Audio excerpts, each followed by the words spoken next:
Hello, and welcome back to Fashion and Founders, the podcast. My name is Victoria Smith, and this week I'm joined with Claire Illmer, the co-founder and CEO of Future Reference. Claire's experience before founding Future Reference includes working at Google for 5 years, at YouTube in search and discovery, and at ThredUp in search and discovery as well. She is now building a fashion tech company revolutionizing how we sell our clothes. Future Reference is a digital wardrobe and a cross-listing platform. So their software allows you to digitize your wardrobe by just connecting your email as they pull your online receipts. And viewing your closet like this is such a game changer. You just have to do it to understand, trust me. I was seeing things I bought 5 years ago that have been sitting in my closet. And not only that, but they make the resale listings for you. So you just click on the product in your closet that you decide to sell, and they cross-list it to their partners like Depop, eBay, Poshmark, etc. They are solving a problem I think so many people have faced when trying to sell their clothes.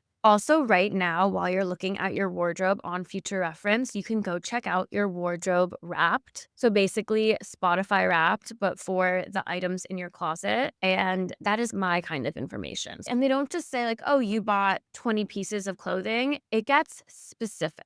They tell you how many were secondhand, the different brands, the average amount you spent per item, overall amount spent. They break down your color palette, which pieces are retaining value, top categories of items that you bought, so like dresses or pants, for example, your top brands, how much you spent at these brands, and just so much more. It is so fascinating. You truly will not regret downloading this. I am loving using Future Reference. I think it's just at the beginning of all the potential that they have, and it is so exciting. I can't wait to see all of their success. I'll let Claire share more, so let's get into the episode. And this week's highlight is Birdie Bandanas. They shared with me that the brand was founded just under a year ago by two friends, Maddie and Grace, who set out to make the softest cotton bandanas inspired by their love for creating and wearing art. With a passion for originality, they design each bandana themselves and sometimes collaborate with new artists, crafting unique pieces you won't find anywhere else. Their bandanas are made in small batches, so every design feels special, and once they sell out, they're gone for good. Birdie bandanas were made for exploring, creating, and living in. I found Birdie on Instagram and immediately reached out because I just found their page and their brand have a very warm vibe. And I love what they said at the end about these pieces are made for living in, creating, exploring. I just think they are really beautiful pieces, and definitely look at their Instagram because you can just like feel the energy, I think, of the brand. I love that it was founded by two friends together, and I just wish them so much success. And I'll link a couple of the bandanas onto the Locker collection that has other brands that have been on the podcast before, so you can find them all in one place.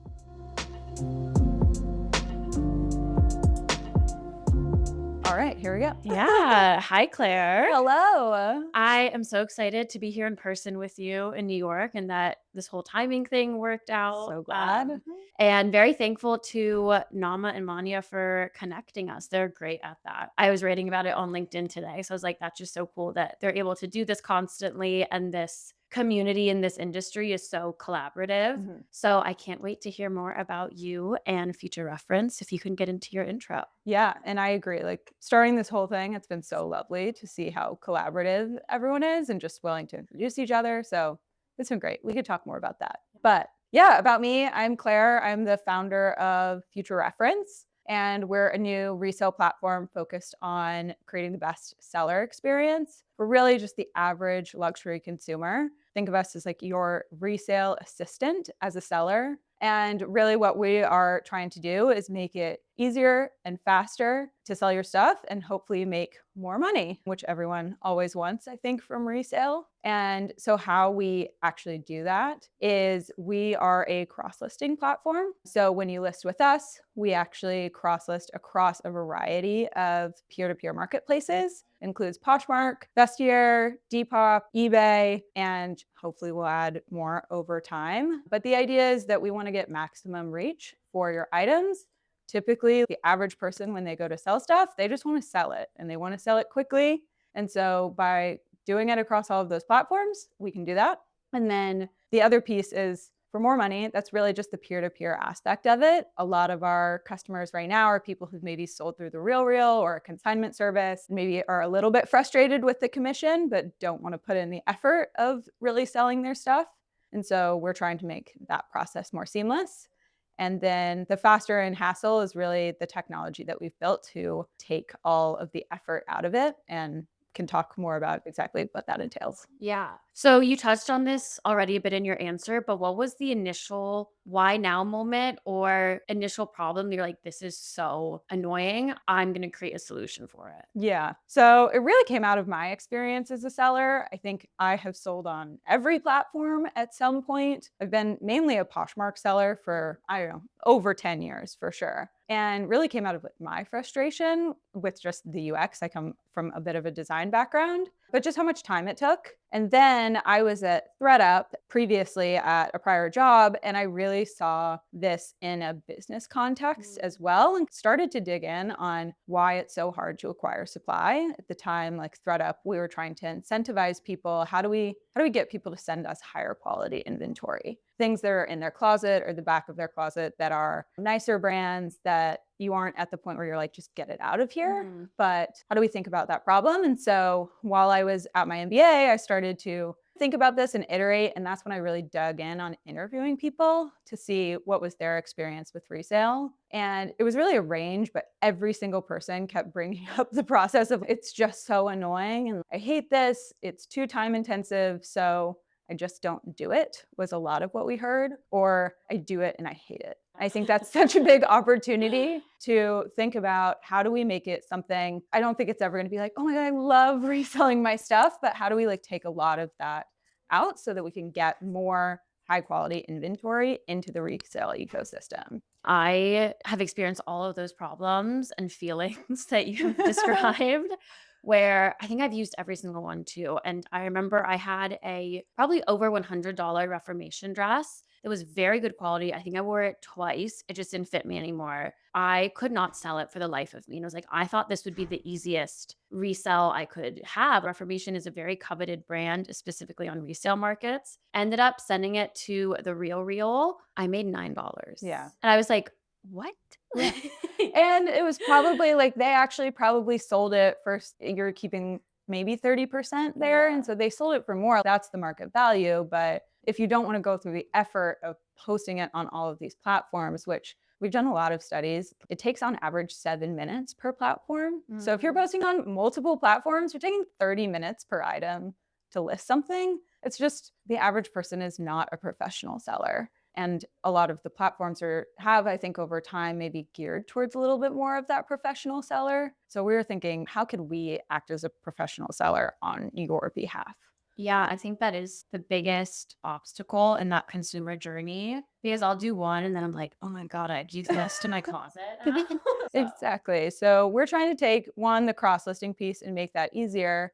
But the other really cool piece of what we have built is our Gmail sync, which is basically you can connect your email, and we support about 1,500 brands and the 20 top luxury and designer merchants. And we can read through your email, basically pull out your purchases and all of the product data that is tied to them that we can find. And so what that does, if you think about a listing form, you can basically have everything saved. So then when you go to list it, all it is just the images. It's not that all the typing and everything else. And the other thing then we can do is we can take all that information and basically optimize it per platform. So Depop is very into like keywords and searches. They're very algorithmic, versus Vestiaire is very time-based. So when you list something, Poshmark is very into sharing. And so all of these different platforms have different quirks about them of how to optimize and get your stuff sold. Again, that goes back to, we can take the data that we already have about what you own and transform it into all of those different platforms. Yeah, they have like social media algorithms in a way of what gets popular. Yeah. Well, that is insanely helpful. What's the consumer journey? Let's say I download Future Reference. Is it Google Chrome extension? I make an account. How does it? Yeah, so you can sign up on web. We are working on the app right now, so that will hopefully be coming soon. But when you sign up, you can link your email and we do a scan. That's when we go through and we pull out all of the product data. and then we actually enrich it. So if we can't pull it out of the original email, we'll like go find as much of the data as we can. And that all loads into a digital wardrobe that you have where you can see all your stuff. You can sort, you can filter. So I think a big piece is the visibility and transparency. And then from there, you can just select an item and sell it, and you're adding the photos to sell it. You do not have to link your email, though about, I think, 65% of the people who sign up do. We have a URL uploader as well. We have a huge database of items, like over 1 million that we already have cataloged if it's something more recent. And then there's always like a more manual form, but we do use some AI to make it a little bit less painful. Yeah, and the fact that you have so many items listed in this database, you probably, at least eventually, I'm thinking here, can see what is trending, what the prices are that they typically sell at, like help give Poshmark, I feel like will give, a suggested resale price. And so I'm sure eventually you could also, unless you have that data. Yeah, we actually, so when you link your wardrobe, whatever way you decide to upload it, we do give you a estimated resale value of your entire wardrobe as well as individual items. And so that we're pulling in tons of sold resale data from all different platforms and really trying to identify even down to the specific item, like what it has sold for in the past. If we can't find that data, then we'll use more of a guess, but it's really helpful to be able to like look at all of your black shoes in one place and be like, oh, wow, I have $1,000 worth of resale value in black shoes that I don't wear. And this pair is still worth $200 and I haven't worn it. Like maybe I should sell it right now. I think it's the visibility and transparency into what we own and what it's worth that overall will push more people to list over time and really put things back into the resale economy when you think about how that money could be reinvested in items you'll actually wear. Yeah. I think that clothing is one of the most underutilized assets that we have. And you bringing this visibility to all these items, I think people will realize one, how much money they've spent on clothing. Yeah. They'll start wearing it more. And then, like you said, they'll start circulating it more as well. So that's really cool. And listening to all this, it sounds like a lot of technology is happening in the back end to make this happen. So what does that look like? Is your background in tech? Have you built out a team for this? Yeah. So my background, I did a variety of things. My path to entrepreneurship is definitely not a straight line. I started my career at Google. I did a variety of things. I actually started in ad sales and then moved more onto the product side before I was at ThredUp and another e-commerce startup in product. So I moved more onto the product side. I have an amazing co-founder, Vince, who is the technical genius behind the whole thing. He was previously a engineer at Netflix and does front end, back end, like all of it. And he has really, I think, not coming from a super intense interest in fashion, like really dug in so much on the problems. And I think he thinks about things differently, which has been really helpful. So he's the technical side. I do basically everything else from design to marketing. Right now, we're a very small team, and we've had some amazing interns who've joined us over the course of the time we've been working on it, which is really not that long. We launched out of beta a month and a half ago. Oh my God. Yeah, so it's definitely, I would say, from the founders you've had on here, it's wild to be like, I think, much earlier on in the process and still figuring it out. But yeah, we're a small team and we've had a lot of help from like really great interns who are passionate about various aspects of the space. Yeah. The goal of mine with this podcast was like, there's definitely podcasts out there of like the Airbnb founder. And in hindsight, he can look back on problems that he faced or this or that and give advice. And like, I want to hear from the people doing it right now in the happening, trying to fundraise. They just launched beta. They're looking for their first user. All of these things, because I think you have so much more insight for people right now looking to do the same, whether it's a student, someone to transition careers, an aspiring founder, another founder who's been tough too. Like I Yeah, get it. totally. So I definitely am curious. Do you have any advice? Yeah, we are very much in the stage of still learning along the way. I would say advice-wise, I was listening to the podcast you did with Juliet Pickle, and hers really resonated with me, which was really not building too much too early. I think that's a trap that all founders get into. early on, but really, I would say the most important thing in the early stages is like really understanding your customer, really understanding their pain points, what exactly is driving them, and digging in on that. Because also sometimes I think the things that people say are not always how they act. So you have to find different ways to tease that apart and really do a lot of tests and generate hypothesis and then test how your product maybe fixes that and iterate along the way. So along those lines, the original idea for Future Reference was to be a marketplace, to really compete with Poshmark or to become a marketplace ourselves. And we launched that in beta, and we had what's called a cold start problem in marketplaces. So you'll get supply, but there's not demand, or there'll be like some demand, but then you don't have supply, the right supply on there. And so we went back and we talked to a bunch of people, and they're like, well, the biggest thing is my stuff isn't selling. And so that's when we decided to pivot into the cross-listing piece, because people really just wanted to get their stuff sold. And we figured if we can build around that problem, and reach is the main thing interfering with that, there are other pieces too, but like the main thing, then we should focus on that. And so that's when over the summer we like went back to the drawing board and decided to rework what we were doing. And really it was like testing out different pieces with our early beta testers and trying to figure out, is this better? We actually like pared down the app a lot to just focus on the selling problem. So yeah, I would say it's a lot of test and iteration and a constant having to talk to people and get feedback. That's like the biggest piece I think I felt when we're starting out. Yeah. I feel like I hear that a lot of start with one thing, move from there. Yeah. Something you just said reminded me, I was listening to a business to fashion podcast the other day on the future of resale. And the guest on the podcast was saying that sometimes resale platforms like a Depop or Poshmark, eBay have a hard time really growing to profitability because consumers aren't loyal to a certain platform typically. I think maybe there's an anomaly with Depop sellers who really accumulate a following on there. Yeah. But the average seller, like, sounds like me and you, I'm just like, get this out of my closet. Give me like $10. I don't really care where I sell it as long as I sell it. So that made me think of the problem that you were discussing that you guys faced at first. And I think it is such a testament to where your product is now, because I think that is the core problem these consumers are facing, that they just want to sell it. Yeah. And you're helping them do that so much faster. Yeah. It's funny. I listened to that same podcast and was talking to a friend about it yesterday. And I was saying there's like a phrase in tech that's it's a feature, not a bug. And so I actually think the flattening and, like you said, the non-brand loyalty on the seller side is something that can be taken advantage of. It's something that the system then just needs to work around.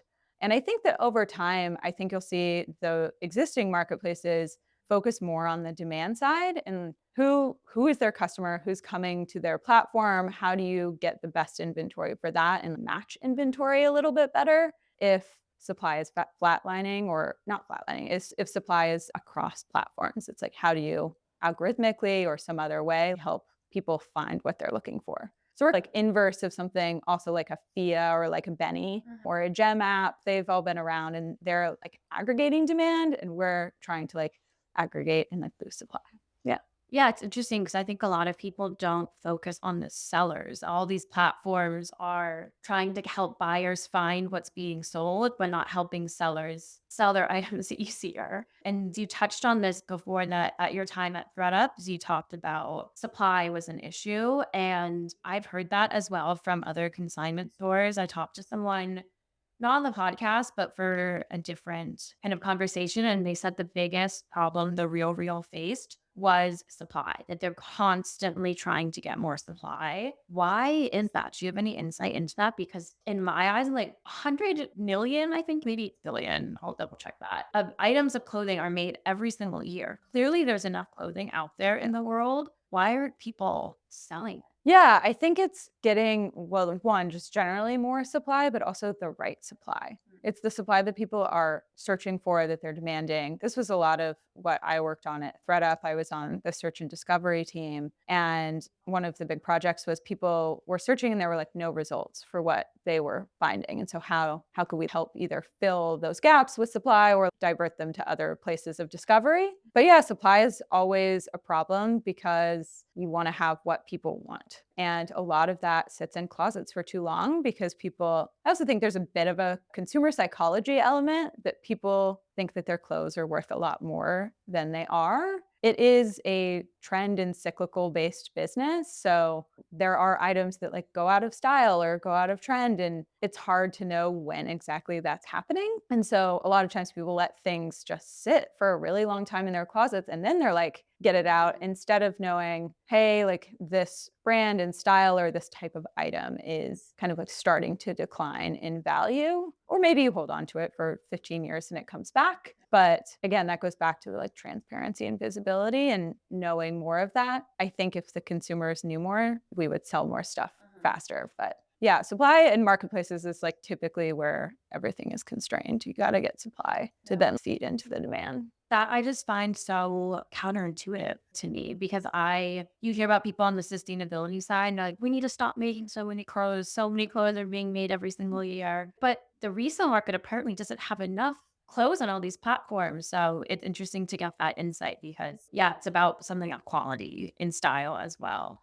I think that there's what Depop has actually done pretty well is more of this kind of like algorithmic curation. I think there is a really interesting curation aspect to the demand side. I think when people think of resale, they're maybe like, oh, I want to get Kate 80% off. But there's like also a lot of like, where did Kate come from? What were the other brands that influenced Kate that have like similar styles that were before that? I think there's an education and kind of like discovery piece around how do you think about the resale supply that exists. That is another like very interesting problem to solve, more on the demand side. Yeah. I think that's like Benny Sia Exactly. territory a little bit, which I love that in this fashion tech world, there's all these different companies solving all these different pieces and steps of this consumer journey. The way you're describing your company in this conversation is reminding me of something that Mary Corlin Down, she talks a lot about fashion tech. I love her. Yeah, she's great. She's great. TikTok, LinkedIn, Instagram, like basically everywhere. And she was saying she works with so many different fashion tech brands. She sees a bunch pop up each day, and that the ones she thinks will really succeed and explode are the ones that are like, we've made a solution for a problem. Like you have told us you face, just download it. Just give us your email. We got you. We've done it for you. And yours really fits into that category for me, at least, because I think at first when I heard like fashion tech or people hear about that, they're like, I don't really need a digital like NFT fake piece of Gucci clothing. Like I'm not something that I can actually wear. But what you are doing with Future Reference is really solving the consumer issue, and it doesn't take much for them to be involved with your solution. So I think that's really great. Yeah, we wanted to like really simplify it and focus on that. I think there's so much. The larger vision is really around how do you make people think more consciously about what they're buying? Think about resale from when you buy the item. Think about how your closet is in its full and composition. Like that's a little bit also of what the digital wardrobe gets at, but it all feeds into how do we solve this resale problem? I think long term, the concept of mapping all of the potential supply out there is really interesting. You could even imagine a world where consignment stores or anyone could come, if you've been looking for that sweater for forever and it's sitting in someone's closet, you could actually send a bid to everyone who owns that thing. So with all that data, I think it opens up a lot more interesting opportunities in tech to facilitate those interactions and those sales and get people to think about resale a little bit differently. I think about that all the time. Like my dream shoe or purse or dress is sitting in someone's closet and they have no idea. Exactly. Exactly. I'm like, I have a jacket that I've legitimately thought about for, I think, like 10 years. And I'm like, it's out there. Someone has it. I will have to search diligently, but maybe in the future I won't. It was like this Celine trench coat from like the Phoebe Philo era. Maybe I can't remember if it was 2013 and 2014, but it's the perfect green trench coat in my mind. Yeah. And it's got to exist, but one day. They haunt me. I think about it all the time. And then on this kind of fashion techno, we are talking about Mary and Julia. Are there any other people in this community that you collaborated with or done events with or something's going on in the future? Yeah, honestly, one of the people who I talked to early on was Danielle Vermeer from Teleport, and she is like the ultimate connector, I think, in this space. So it's been wonderful to be friends with her. She had a little bit of a similar background to me, coming from like Amazon, more in the product space, and she has been the best connector. She's just really, I think, involved in every aspect of resale and sustainable fashion. And so she connects me to lots of people. I'm excited. I'm chatting with Kate from Benny next week.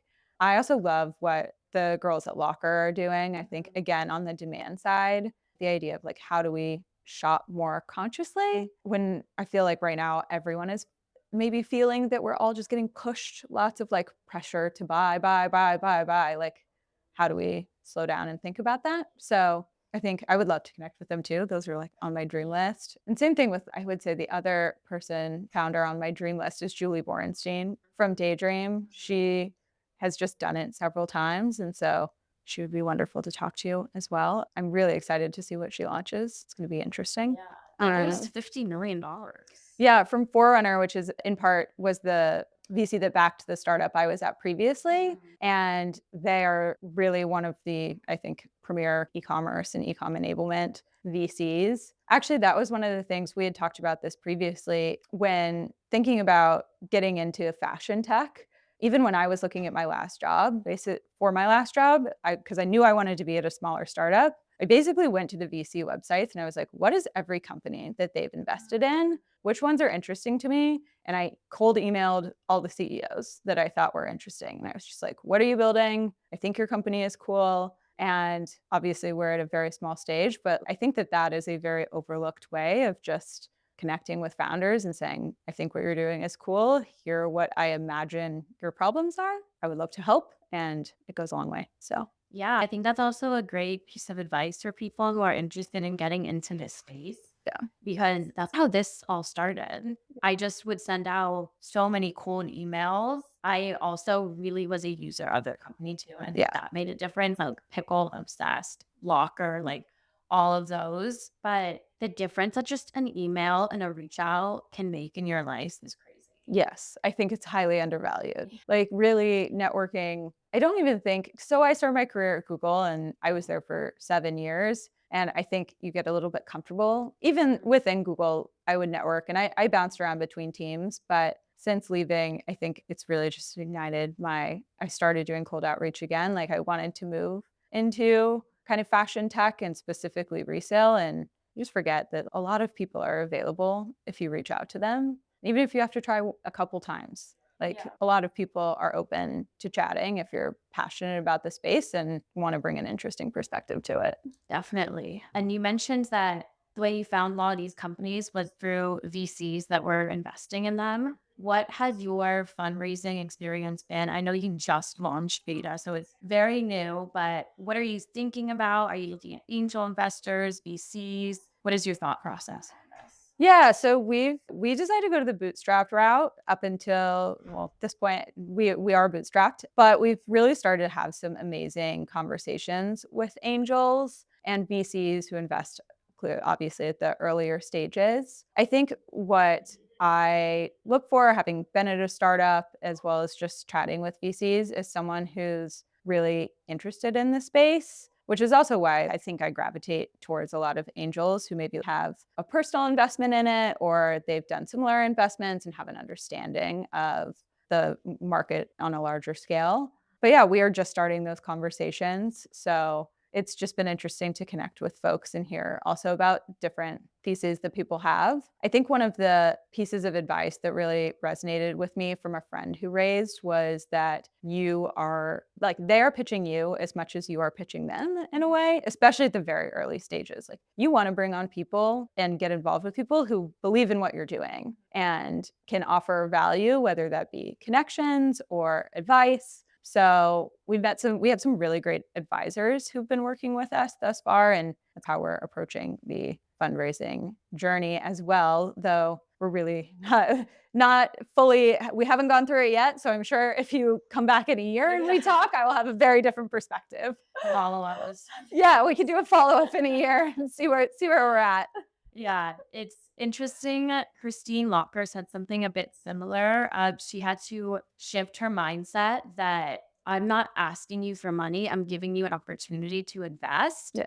And that it really helps shift the power dynamic. And if you're not the right fit, it doesn't have to happen. Like I'll find investment elsewhere. So I really like that you also touched on that as well. Yeah, you're basically bringing this person on to the entirety of your company journey, so you better be aligned and believe in what's going on. So yeah, it'll be interesting to go through it as a first-time founder.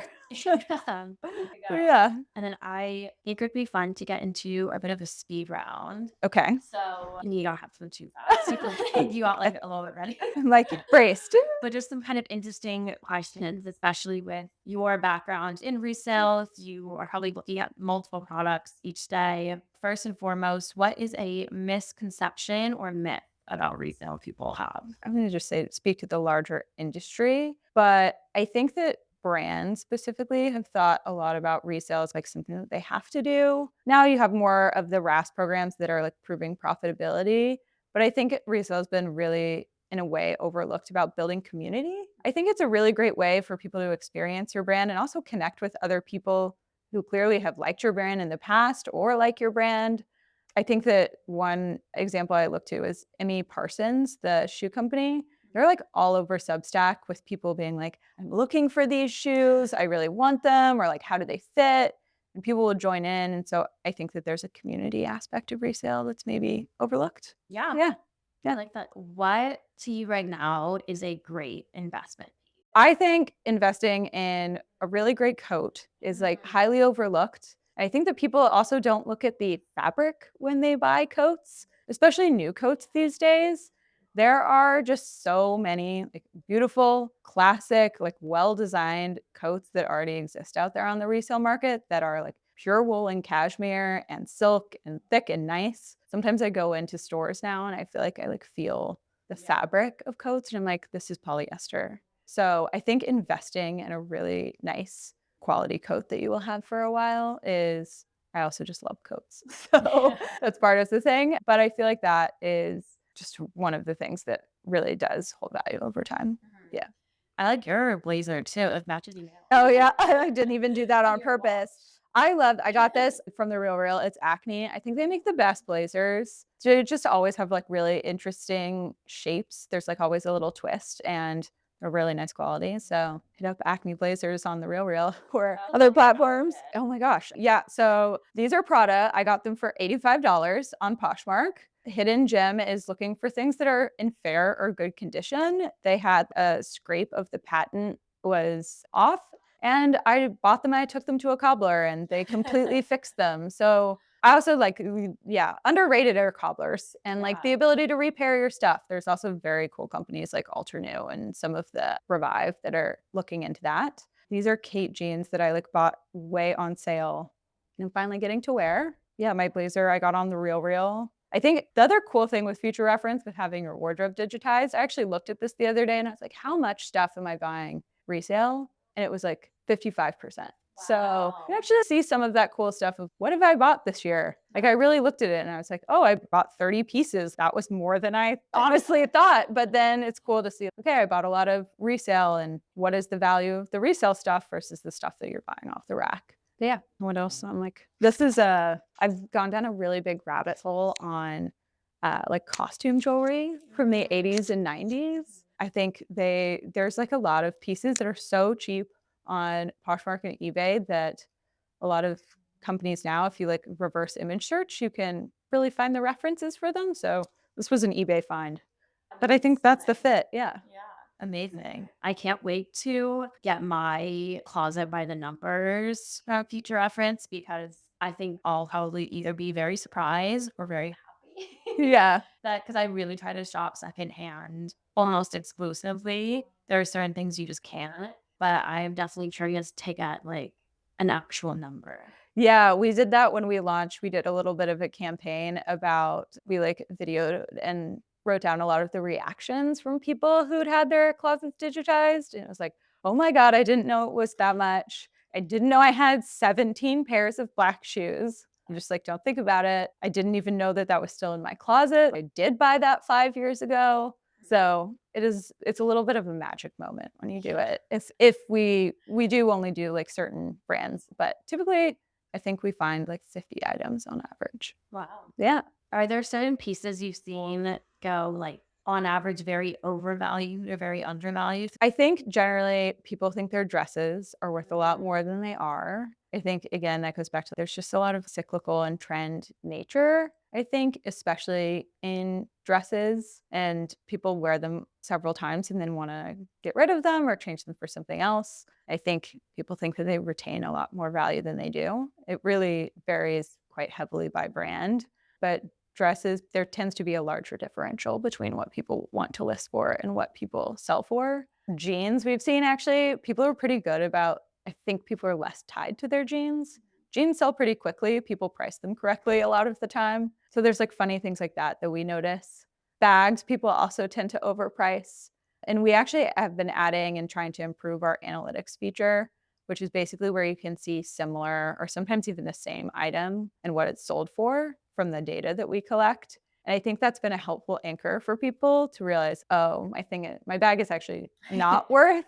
I bought it for 1,000 and I think it's worth 800 and it's really worth like 400. Yeah. But yeah, I think those are the main things. I do that all the time as a seller. So it would be helpful to see that information. But then we've also, I think one other piece to add is we've had people resell bags that they bought secondhand and they actually sell them for more or around roughly the same, which again makes sense. If you bought something secondhand, the likelihood that it sells for closer, you're just not getting the same depreciation. It's like buying a used car. The second you buy a new car and drive it off the lot, it's worth way less. Not necessarily always the same, but secondhand generally is going to be a better investment if you're really thinking about value. So Yeah, completely agree. And lastly, what is a fashion, could be fashion tech, sustainability, business resource that you would recommend? of course, this podcast, I'm actually going to pick a few because I thought about this and I can't pick one. I think that there are so many great writers on Substack who are talking about sustainability. So I think just Substack in general is also the chats on these Substack letters are a great place to interact with writers and people who are also interested in the subject. I think resource-wise, business of fashion, especially like the tech column, if you would say, or category, is really a great place to learn about what's going on in the industry and startups and more of the like business side of how of those like fashion tech and just fashion in general are operating. So I think that's really important for the market side. Product side wise or tech side wise, my number one resource is Lenny's podcast or Lenny's letter. It was a Substack and he also does a podcast, but it's a very like tech focused podcast on product management. But he also interviews a lot of entrepreneurs or people who are very early at companies, more about the tech side and what I was talking about earlier, like how did you test and iterate or like how did you build this feature or think about this feature or think about launching it. And so I think that that's a really great entrepreneurship resource for anyone who's interested in honing more of the tech side skills, whether that's engineering or product or go-to-market marketing. He interviews people across all of those. So that's more on the like definite tech side. Yeah, those are three great ones. Where can everyone find you, Future Reference, and get involved? Yeah, so futurereference.xyz is the URL, and we're on Instagram and TikTok as such. My personal is also up there as well. You can find me. And I talk a lot about Future Reference, but we also are going to be launching a Substack ourselves as a company soon, which I'm excited about, and hopefully are going to would love to use the chat room as really a way to build community and get feedback from folks. So if anyone is there, it will be out by the time I'm sure this launches, and you can also find us there. Amazing. Well, Yeah. thank you so much. I'm glad we could do this. So glad that this worked out and so glad that you're in New York. This was really fun.